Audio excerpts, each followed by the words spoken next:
O'ktamxon xususiy maktabida xalqaro fanlar o'tilib, bular jumlasiga mnemonika fani ham kiradi. Mnemonika fani keng ma'lumotlarni xotirada oson va tez samarali eslab qolish texnikasini o'rgatadigan fan hisoblanib, hozirgi kunda 5 va 6 sinflarga keng qo'llanilmoqda. Bu abituriyentlarning o'qishga kirish, test hamda matnli ma'lumotlarni yodlash uchun juda samara beradigan fan hisoblanadi. Agarda sizlarga ham yoqqan bo'lsa, bizga murojaat eting.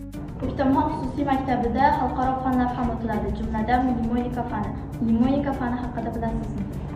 Mnemonika bu ma'lumotlarni xotirada oson eslab qolish usullarini o'rgatuvchi fan. Asosan mnemonikadan kimlar foydalanishini bilasizmi?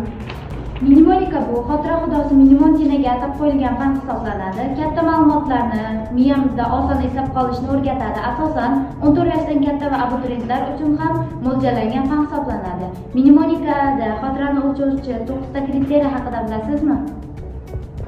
Inson xotirasini o'lchovchi 9 ta kriteriya bor. Bular raqamlar, so'zlar, rasmlar, bino raqamlar va kalendarlar.